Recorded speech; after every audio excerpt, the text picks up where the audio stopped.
두의자 기법.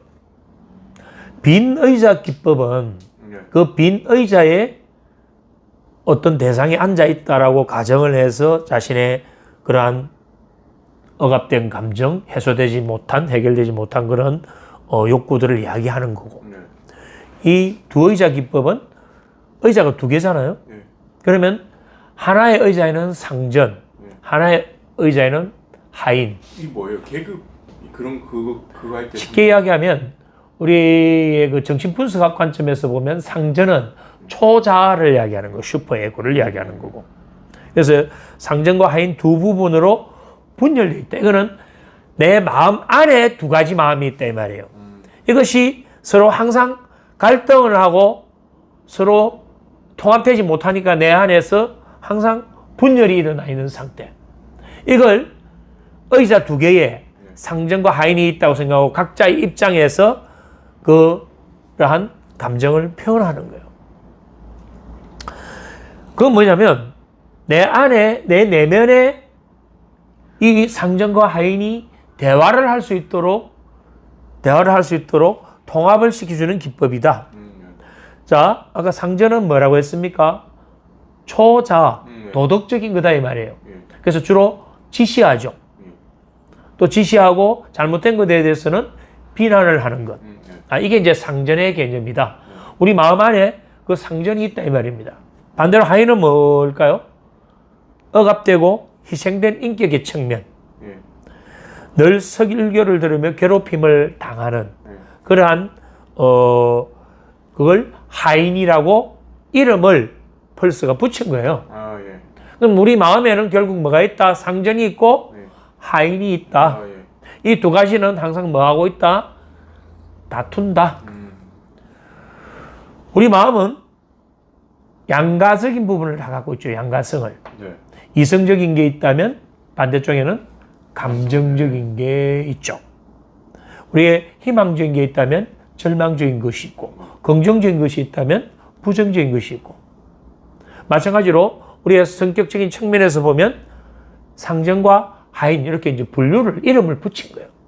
이 두 가지가 우리 마음 안에서 내 안에서 통합이 되지 않고 갈등을 일으키고 있기 때문에 내 안에 어떤 상태를 만든다? 분열 상태를 만든다. 이 내면의 두 부분의 다툼과 대화를 통해 결국 뭐냐면 두 상전과 하인이 뭘 해야 된다? 다툼을 해야 된다. 우리가 다툼을 무조건 부정적으로 보고 있는데 다툼을 최극단까지 끄집어 올려야만이 그 다음에 서로의 다름을 수용하고 서로 통합될 수 있다. 그거는 우리 내면의 상전과 하인뿐만 아니고 인간관계에서도 마찬가지예요. 내가 더러워서 피하지. 아이고 저런 사람하고는 내가 더 이상 말을 섞는 게 무슨 의미가 있어. 이 대부분 회피잖아요. 어떤 문제가 있을 때 내가 다툴 수 있는 부분을 주장할 수 있는 부분 또 어떤 상대에 대한 공격할 수 있는 부분 다 해봐야 되는 거예요. 서로 주고받는 사이에 우리는 뭐가 됩니까? 상대를 좀 더 이해하게 되고 내 부분을 좀 더 전하게 되고 그런 과정에서 서로의 갈등이 대부분 해소되고 그 과정에서 관계가 발전되는 경우가 많죠. 그런데 만약에 그걸 적절하게 덮어버리면 우선은 평화가 유지되지만 두 사람 간의 관계 발전은 걸림돌을 갖게 된다. 내 내면에 일어나는 마음도 마찬가지다 이 말이에요. 그래서 억압되고 소외된 감정을 드러내서 이게 다투는 과정에서 스스로 통합될 수 있게 해줘야 한다. 이게 두 의자 기법. 이거 이제 실습을 한번 볼까요? 결국 뭐냐면 이쪽 의자에 상전이 있고 하인이 있다면 이건 의자가 없다면 이 두 상전과 하인은 원래 어디에서 대화를 하고 있나요? 마음속에서? 내 안에서 대화를 하고 있는 거죠. 이 대화를 밖으로 끄집어내는 거예요.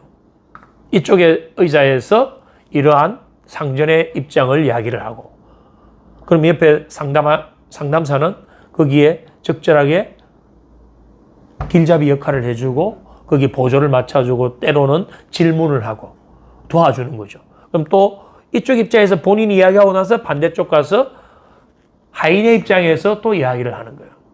아, 이렇게 보면 나의 마음을, 두 가지 마음을 내가 분리되어 나와서 객관적으로 볼 수 있다. 네.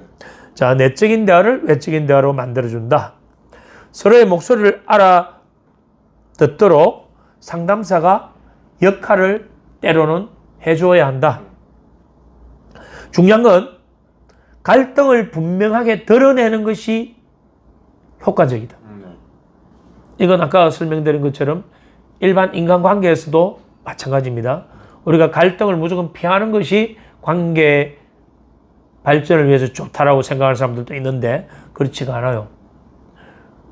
그 인간관계 기법 중에 마지막 과정이 맞닥뜨림입니다.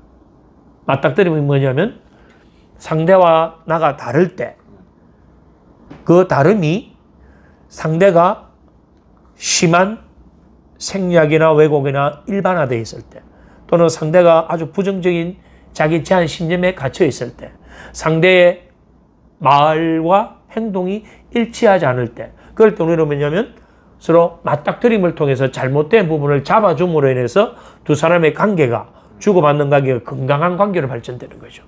근데 그 잘못된 걸 알면서도 맞닥뜨림을 하지 않고 그냥 덮어두고 넘어간다면 나는 잘못된 그 관계를 계속 발전시키는 그 나쁜 선례가 되고 그것이 나에게 나중에 부정적인 부분으로 영향을 미친다. 마찬가지로 내 마음에도 그러한 상전과 하인의 그런 갈등이 있다면 그 갈등을 분명하게 드러내게 해야 한다. 이러한 다툼 속에서 이해와 화해 그리고 통합을 하게 된다. 이것이 두 의자 기법입니다.